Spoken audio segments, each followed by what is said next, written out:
Former US President Jimmy Carter is receiving hospice care at home right now at the age of 98. As people around the world send him wishes of comfort and peace, they're also celebrating his accomplishments. Among the most memorable, his fight against a tropical disease called Guinea worm.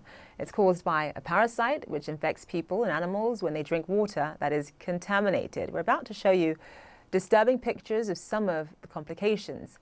Carter traveled to Nigeria and Ghana to see firsthand. About 3.5 million people had the parasite in the mid-1980s when Carter turned his attention to the problem.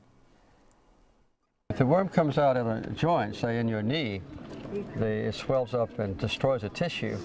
So the aftermath is very similar to polio. It completely debilitates that knee, and sometimes the leg is crippled for the rest of one's life. And of course, these kids can't go to school. The pain is too great and they need medical care. And if it's an adult, they can't go into the field to plant the crops. And it's a devastating blow economically, and obviously the personal pain is terrible. The Nobel Peace Prize winner traveled to one village in Nigeria where nearly everyone had Guinea worm. We were driving along and at elementary school, children had a big sign that says, "Watch out, Guinea worm, here comes Jimmy Carter." That was almost as good as the Nobel Prize for me. In 2015, when Carter announced that cancer had actually spread to his brain, he immediately turned the spotlight to Guinea worm, saying that he wanted it to be completely eradicated before he dies. The Carter Center says case numbers were down to just 13, from 3.5 million to 13 last year.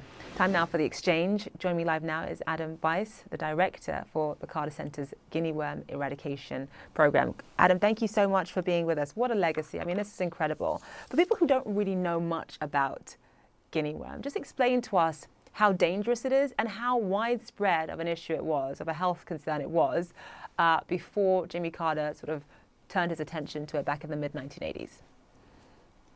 Well, thanks so much for having us join you today.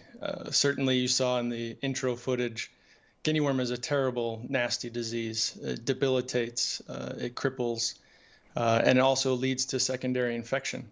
But this 3-foot-long worm that comes out of people a year after they become initially exposed to the disease was across 21 countries in Africa, the Middle East, and Asia, mostly, however, in sub-Saharan Africa. And it's just absolutely devastating. 3.5 million people per year in 1986. And once President Carter and others really got involved, they were able to really bring those cases down. And as you said, just 13 last year, which is really an amazing feat. I have so many questions, but I think the first one is, why did Carter, I mean, this of all the illnesses around the world, Guinea worm certainly is not the most famous, the most sort of funded, the most well-known. Why did President Carter turn his attention to this one in particular? President Carter turned his attention to it for some of those very reasons. It was neglected. Before people even were talking about neglected tropical diseases, he was helping shine a spotlight on people that were disconnected politically, socially, and economically. And really based on his own character and his own beliefs that we're all equal and human rights and health is a human right, and making that connection very early on, he really saw that this was something that needed to be taken on. And I think the other piece to add is that, this is a disease oftentimes of the most marginalized, and this was a real opportunity to show the world that in fact we were addressing those challenges hand in hand. So from 3.5 million people in 1986, so we're talking almost 40 years later to just 13. I mean, what is involved in that? Just take us through the step by step, just in terms of what is involved in virtually, I would say, completely eradicating a disease. How did you get started? So really the foundation is working in partnership with the National Ministries of Health. That is the core of how the global program has operated. It's not a Carter Center program. It is the national ministries that lead the charge.